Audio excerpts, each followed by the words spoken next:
Salam metal teman-teman. Hari ini saya mengundang seorang tamu yang sangat luar biasa. Seorang wanita muda yang boleh bilang termasuk generasi Gen Z lah ya. Masih studi, masih kuliah, tapi mempunyai satu kedalaman kekhawatiran tentang masa depan bangsa kita. Dan saya ingin sekali mendengarkan suaranya. Saya perkenalkan kepada teman-teman semua, ya, terutama Gen Z. Ya. Inilah Sarai. Welcome to my podcast, Sarai. Halo, thank you Prof. Udah diundang nih. Aku yang thank you bahwa Sarai bersedia mengisi podcastku. Ya. Karena aku juga sangat sebagai seorang mantan dosen. Bahkan sebetulnya masih ngajar aku juga di mana-mana, diundang ngajar, ya kan. Melihat figur-figur seperti Sarai, saya sangat tertarik untuk menguras perasaannya, menghadapi masa depan, ya kan. Indonesia, katanya Indonesia emas, ya kan, ya 2045.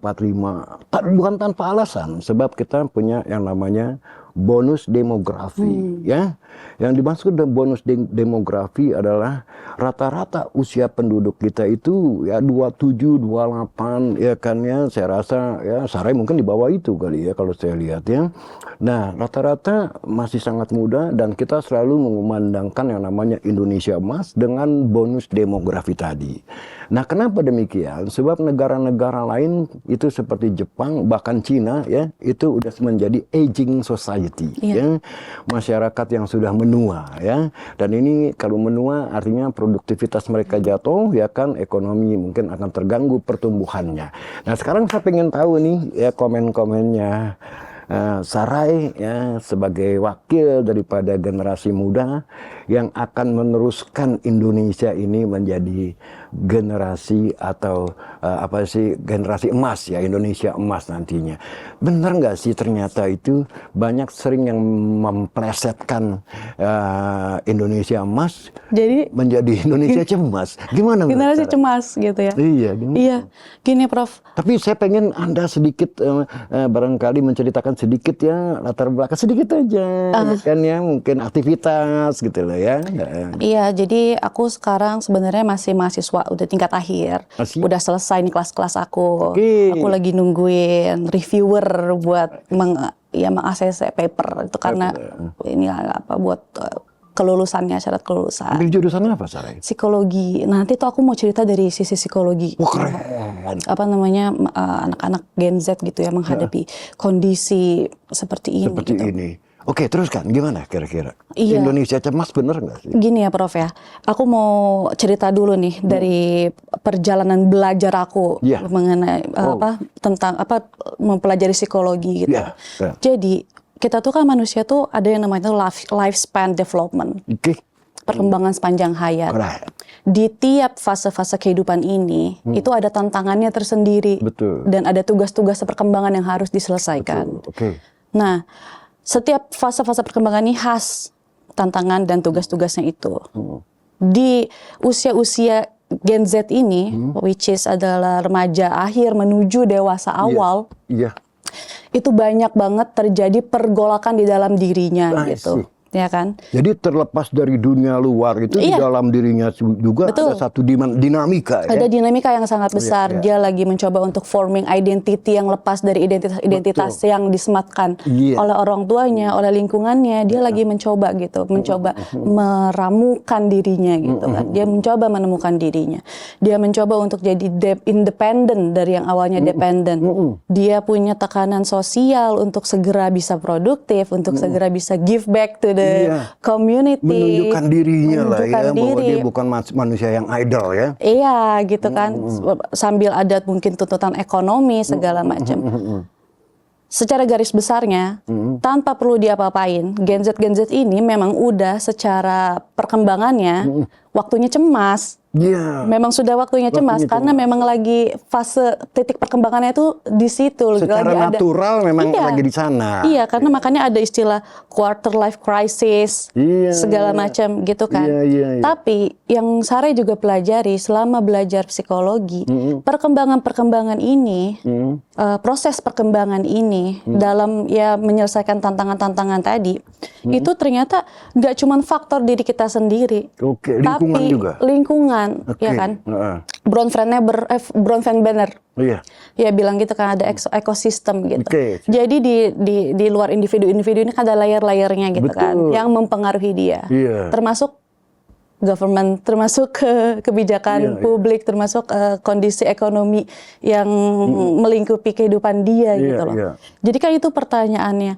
Dalam menghadapi tantangan yang memang sudah besar di dalam diri kita, apa peran negara, karena ada perannya gitu. Tapi pertanyaannya adalah apakah perannya itu negara mendukung kami untuk menyelesaikan PR-PR perkembangan ini dengan baik, gitu. atau malah sebaliknya, Malah menekan. bahkan bisa menggagalkan Nah, itu ngeri kali ya. proses perkembangan Iya. ini gitu. Karena itu mungkin aja kalau misalnya menggagalkan gitu proses perkembangan ini dengan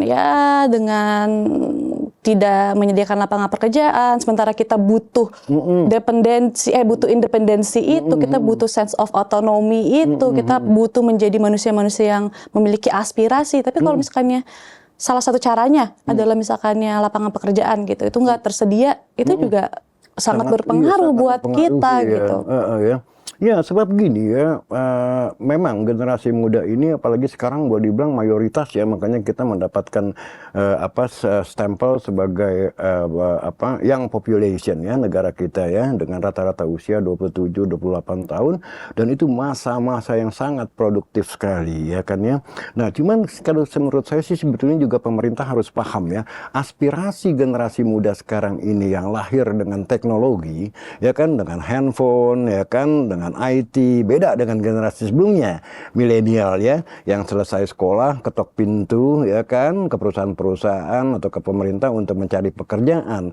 Nah, kalau generasi Sarah ini lebih tendensinya ke mana tuh? Ya, apa independen, berdiri sendiri ya kan, artinya ya istilahnya kalau bisa gua membangun bisnis, why not? Ya sebab di sini kita butuhkan nanti dari aspirasi itu pemerintah harus bisa memetakan bagaimana membantu generasi ini untuk flourishing ya, Iya, untuk betul, berkembang ya, betul. gitu loh ya. Nah, sepengetahuan Sarah nih apa sih aspirasi? Kalau aku kan dulu ya istilahnya gue selesai kuliah ya gue cari kerja. Iya betul, kita Ya, juga kan, ya? saya sama juga, kita mau cari kerja Pengen dulu cari gitu. kerja juga. Karena kita kan ya itu mencari stability, itu kita mau cari Betul. stability-nya dulu, kita Betul. mau Mencari arena di mana dia bisa bermain ya kan, iya. ya kan, yang ujung-ujungnya menjadi satu praksis gitu ya. Benar. Ya itu kalau nggak salah filsafatnya Pierre Bourdieu ya seorang praksis. Nah, sekarang kalau menurut saya, di mana sih pemerintah ini care atau tidak care-nya dengan generasi Sarah ini? Ada nggak?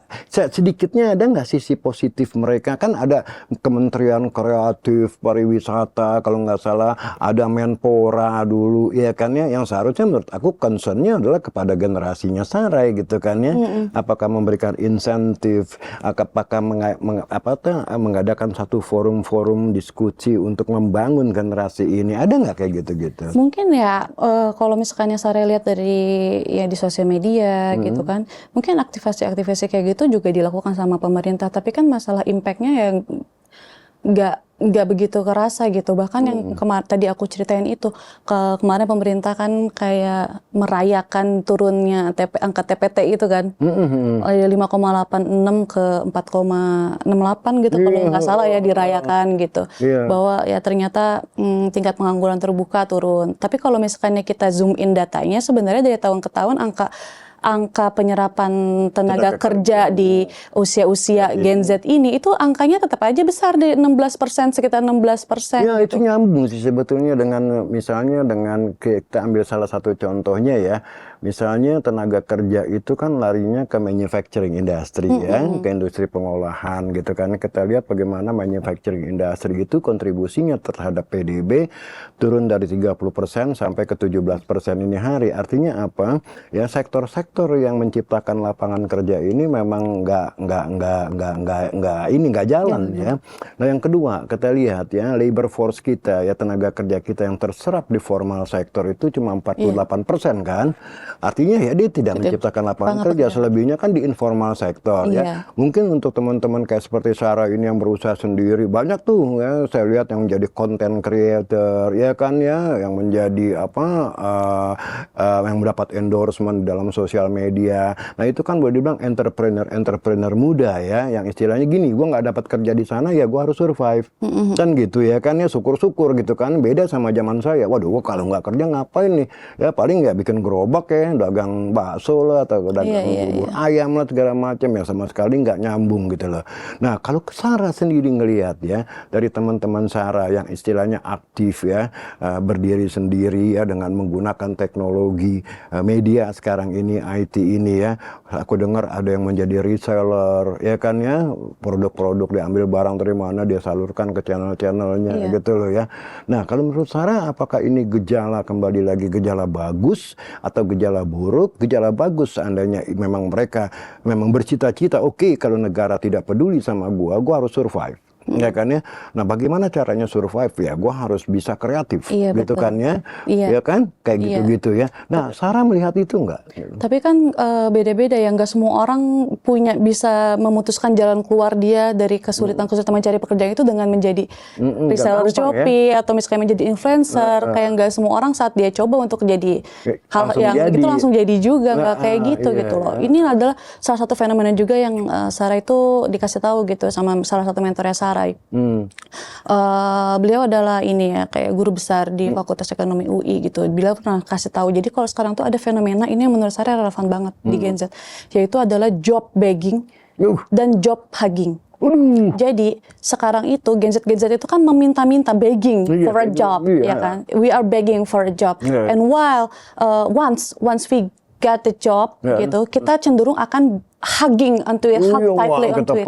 Padahal misalnya itu yang bikin juga Gen Z ini ya rawan eksploitasi di tempat kerja gitu kan, ya rawan kekerasan psikologis, fisiologis, dan juga bahkan kekerasan seksual. Karena kenapa? Mereka ya mau nggak mau ini adalah pekerjaan yang gue sekarang dapat, mau seenggak enak apapun, kayak nggak usah deh mikir pekerjaan-pekerjaan itu memenuhi pilar-pilar decent work, ILO gitu, atau misalkannya berkontribusi terhadap flourishing tadi, punya positif menimbulkan positif emotion, engagement, relationship yang baik, meaning, achievement, kayak it is pokoknya ada. Way too far, pokoknya ada dulu gitu. Nah, sementara ya gimana pekerjaan-pekerjaan itu bisa membuat mereka flourish gitu. Kalau misalnya mereka aja secara kognitif punya cognitive load yang sangat berkecamuk gitu kan, kayak apakah gaji gue akan cukup bulan ini? Kita tahu sendiri sekarang kenaikan kayak nilai apa sih, KLH itu yang buat hidup layak, KHL ya.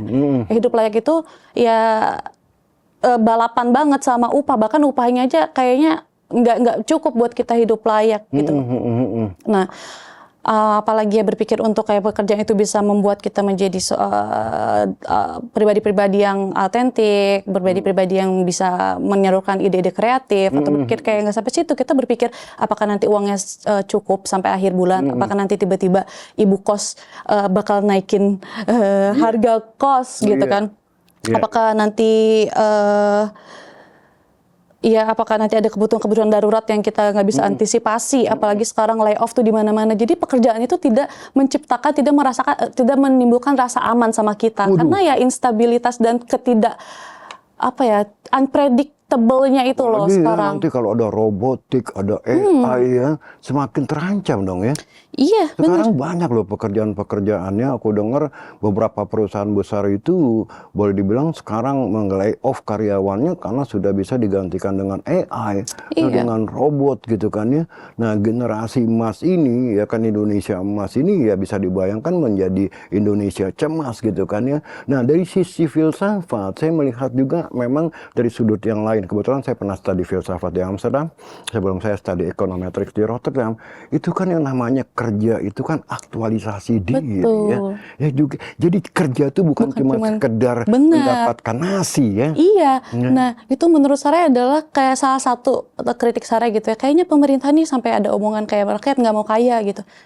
Itu kayak benar-benar menggunakan paradigma pendekatan kebutuhan manusia tuh yang udah usang banget, seakan-akan ya udah kayak segitiga Maslow gitu yang hierarkis.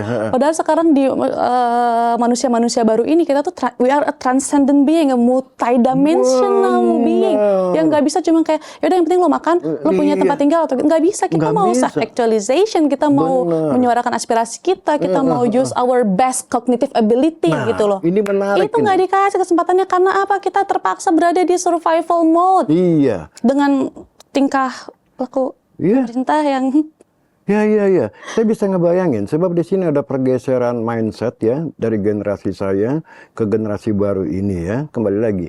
Nah, di generasi saya sebetulnya tuh lebih gampang mengolahnya karena apa? Zaman saya tuh pokoknya selesai kuliah, saya kerja apa aja, yang penting cukup.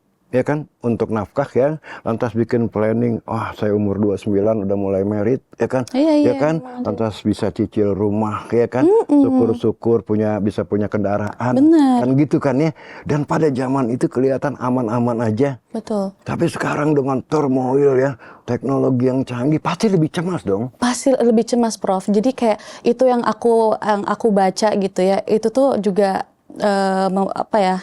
Kalau aku bilang tuh, bukan aku bilang, ini ada teorinya tuh namanya collective anticipatory grief. Begitu. Iya kan. Jadi kita tuh seakan-akan sudah berduka duluan sama hal-hal yang kayak gitu. Maksudnya kita udah, wah ini harga rumah udah nggak akan kebeli. Gimana mau caranya bangun keluarga? Padahal salah satu tugas di dalam perkembangan ini adalah ya building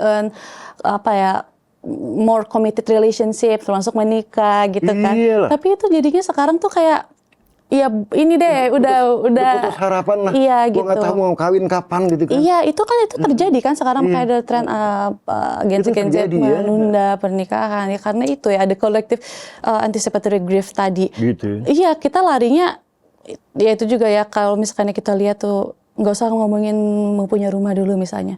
Kita tuh ngerti ya, kita harus punya dana pensiun. Kita tahu kita harus punya dana darurat gitu. Cuman ya paling cuman 4 dari surveinya aja kayak 4 dari 10 orang aja yang bisa punya dana darurat. Kita punya tabungan dingin aja itu juga udah bersyukur gitu loh.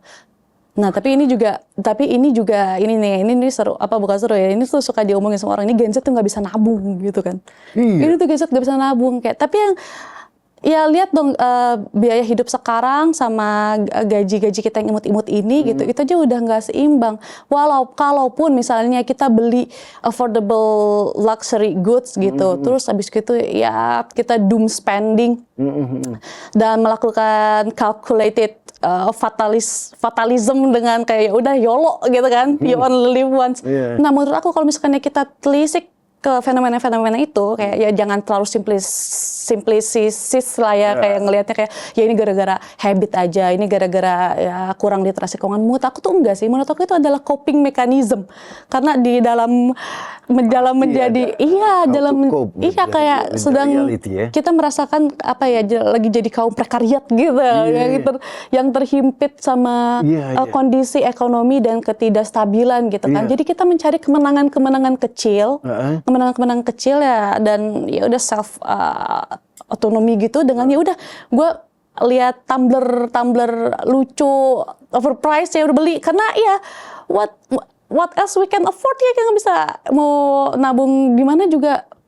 Ada some kind of learned helplessness gitu di situ. Kalau kata Seligman ya, learned helplessness. Kalau apapun yang gue perlu perbuat tuh seakan-akan tidak bisa merubah keadaan gue saat ini. Sampai kopi pun udah dimarahin sama orang kayak Gen Z tuh nggak bisa nabung gara-gara kebanyakan kopi. Ini di dalam kopi ini tersimpan amunisi-amunisi terakhir kita menjaga kewarasan melawan rezim. Luar biasa ini. Luar biasa kawan satu ini ya. Sangat berbobot sekali. Jangan menyerang kopi dan matcha kami. Karena disitulah ya disitulah apa yang ini akan terjadi dengan dunia ya. Wah, ngeri. Luar biasa ini Gitu ya, loh, sahabat Prof. tamu. Gila ini ya, maksudnya kayak kita susah mau nabung atau segala macam, punya coping mechanism segala macam di tengah krisis ekonomi yang melanda Gen Z. Nah, tapi kalau dari sisi psikologi lagi, kebetulan di sisi your study ya, saya lihat Sarai sangat paham sekali dengan studinya nih masalah psikologi ya. Nah, ini ujung-ujungnya nih ya, kalau menurut saya ya, dengan kondisi Gen Z ya, dengan keresahannya ya, dengan ketidakpastian ekonomi saat ini yang menambah beban psikis lagi buat mereka ya kan ya. Lantas kita lihat bagaimana teknologi juga berusaha menggantikan manusia nantinya ya. Jadi ini bagaimana nih kira-kira menurut Sarai dari sudut psikologi ini bakal outcomes ini bakal kemana nih kalau seandainya pemerintah tidak memberikan satu perhatian yang cukup sementara mayoritas adalah generasi muda ya kan pemerintah punya cita-cita menciptakan Indonesia emas nantinya kan tahun 45 ya. Iya. Dan ini kalau kembali lagi dari segi disiplin ilmu Sarah nih psikologi ya kan, seandainya jiwa yang resah ini tidak tertampung ya, tidak mendapat jawaban atas setiap pertanyaan mereka.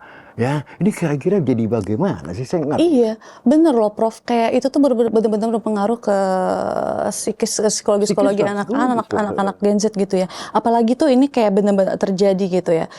Kita tuh dengan perjalanan kita yang seperti Ninja Hattori mendaki gunung, melewati lembah gitu ya, navigating this phase of life gitu. Kita tuh seakan-akan digaslight sama pemerintah.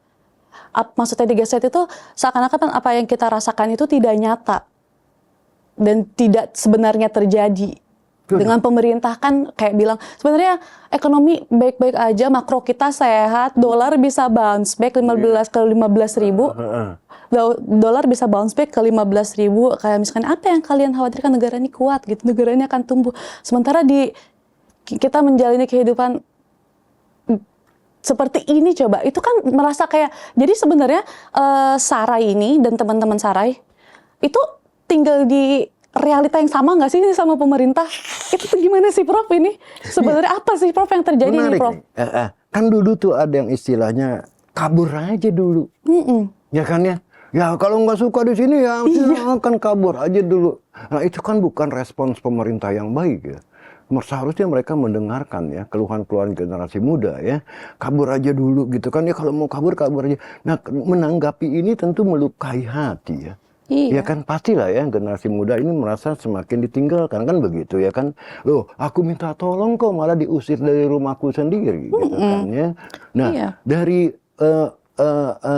kacamata Sarai gitu ya menanggapi kasus kabur aja dulu, apakah memang benar-benar ada keinginan daripada generasi Sarai ya istilahnya untuk memang ya gue kabur dulu deh ke negara lain deh karena Indonesia ini gelap gitu kan ya untuk untuk bagaimana? Hati-hati tuh campaign Indonesia gelap tuh. Iya kan ya kan istilahnya kan begitu dalam batin mereka kan merasa Indonesia ini gelap ya kan, kabur aja dulu gitu kan karena biar bagaimanapun life must go on ya kan, and I have to survive kan begitu ya.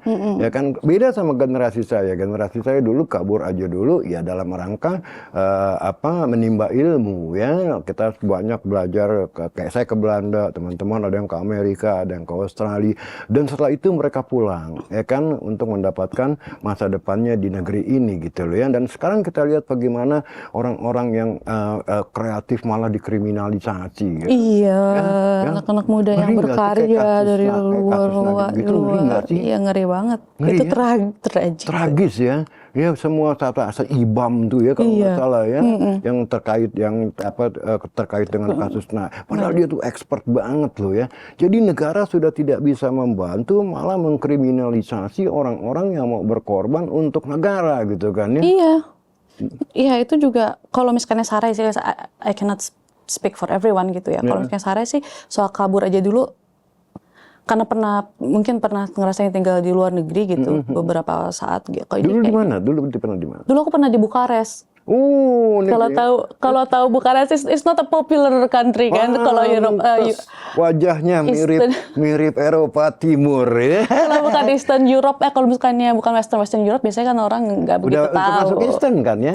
Ya Eastern. Ya kan, Bukares. Gimana pengalaman kamu tuh di sana? Ya itu baik sih, seneng gitu punya bisa jalan-jalan ke negara-negara lihat negara-negara lain di Eropa, di Skandinavia. Menghadapi realitas seperti ini ya yang bilang ya lumayan pahit ya untuk generasi muda.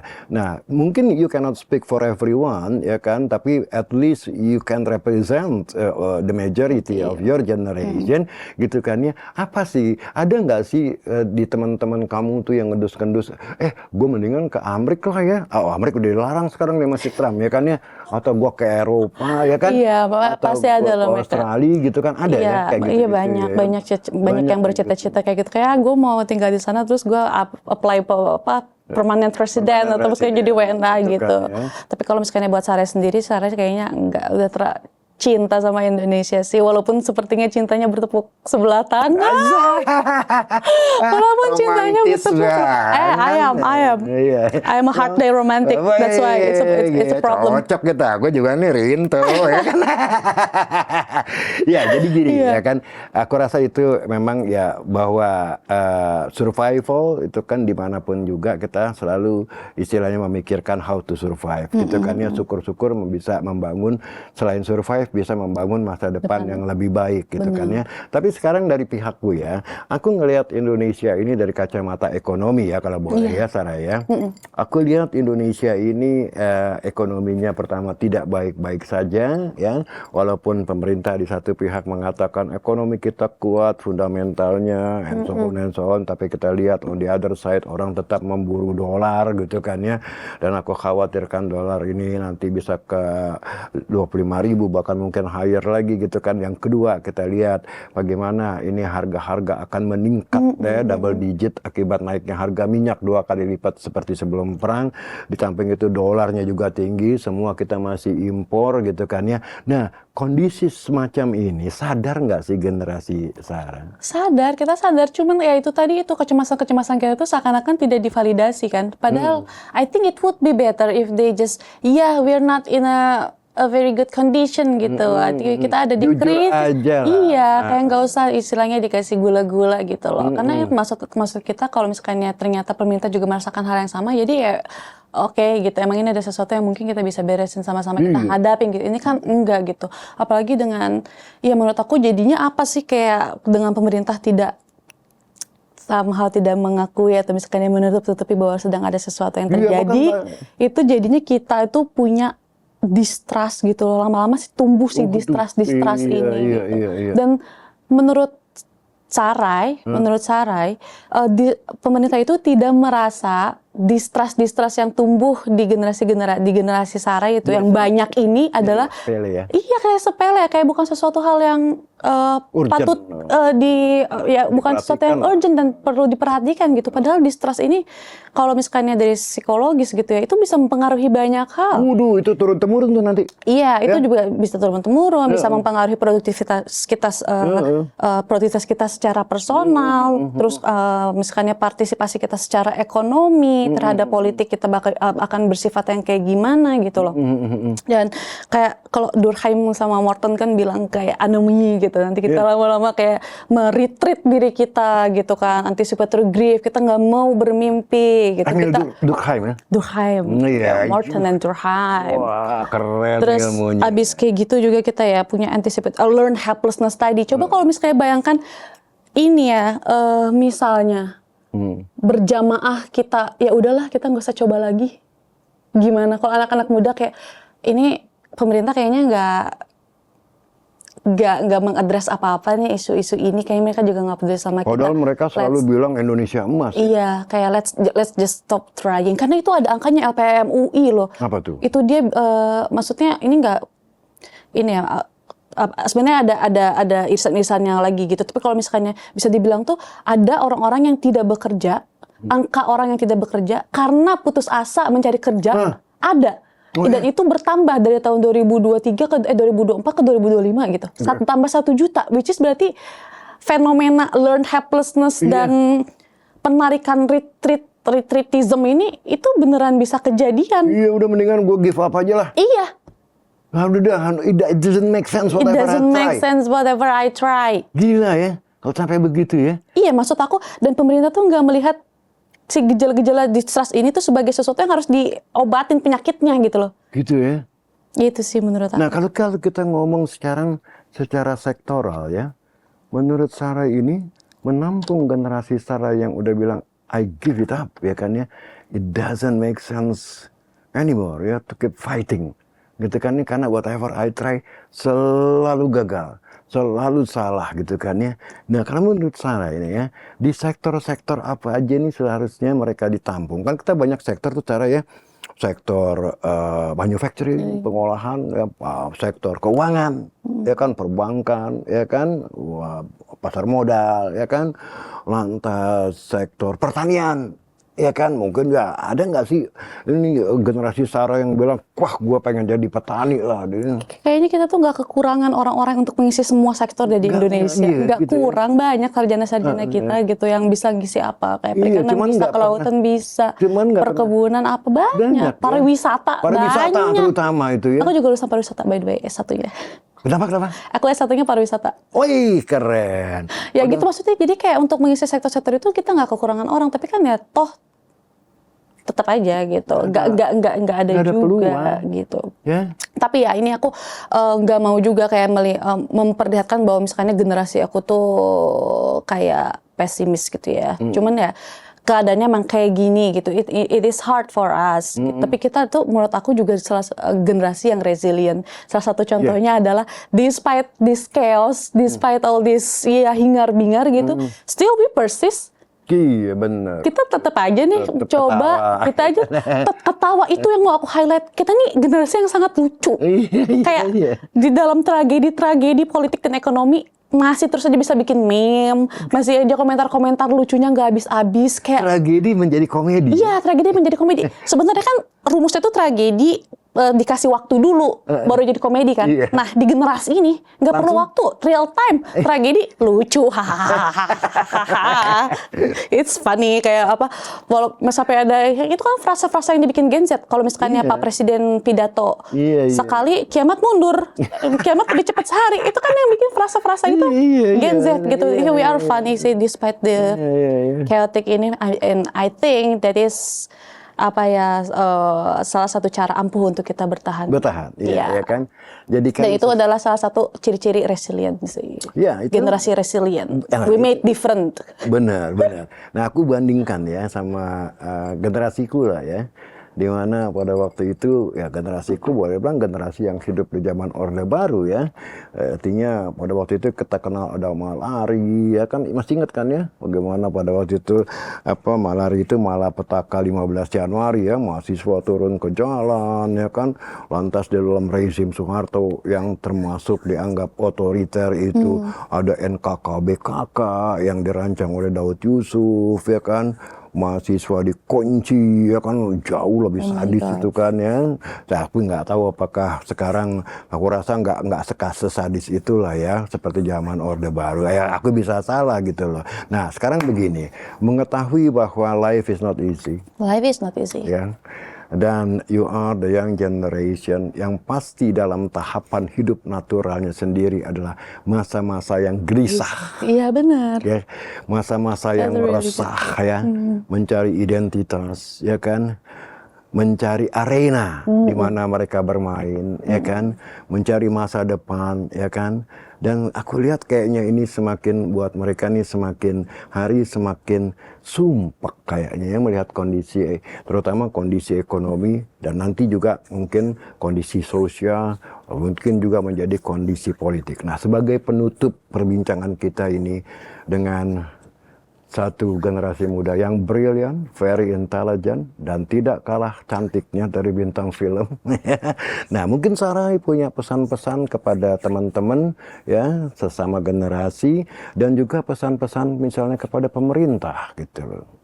Ya, kalau misalnya buat teman-teman ya keep doing what you have to do untuk survive gitu. Kayak terus semangat dan terus optimis. Kita tahu ini bukan waktu-waktu yang mudah, tapi ya, aku rasa kita bisa persis lah gitu. Kita bisa persis. Mudah-mudahan selama misalkan pemerintahnya juga please bantuin kita perlu menyelesaikan tugas-tugas perkembangan kita dengan baik. Kita juga perlu dilihat kalau misalkan emang belum bisa melakukan intervensi-intervensi yang begitu rangkul dan at least banget jangan gaslight kita dengan kayak mendinai. Iya benar. Mendinai kalau misalnya memang kita lagi gak baik-baik aja. Oke. Thank you Sarai for coming to my podcast. Salam metal. Salam metal. I hope to see you again. Of course. Teman-teman, camkan apa yang dikatakan oleh kawan kita ini yang mewakili generasi muda kita yang resah, yang gelisah mencari masa depannya, mencari identitasnya, dan kita harapkan pemerintah bisa memberdayakan mereka menjadi Indonesia emas nantinya, tidak menjadi Indonesia cemas ya. Sampai di sini episode saya dengan Sarai yang mewakili generasi muda tadi, and salam metal. Salam metal. Thank you, Prof. Keren. It's been a pleasure. Oke, nama saya Florentinus Aguswayudi. Saya mengikuti workshopnya Pak Ferry Latudin. Workshopnya sangat-sangat powerful, menarik. Tidak ada di luar atau di kuliah kita mengalami materi yang seperti ini. Jadi materinya sangat bagus. Oke, terima kasih. Nama saya Ari Prabowo Aryo Pujo. Saya mengikuti workshop ini. Kesimpulannya adalah to make my life easier ya. Semua very simple. Untuk hanya memasukkan data ke formula-formula yang sudah dijelaskan. Prinsip-prinsipnya kita mendapatkan appraisal daripada market value-nya sebenarnya bagaimana. So I hope my life will be easier and kita bisa mendapatkan cuan.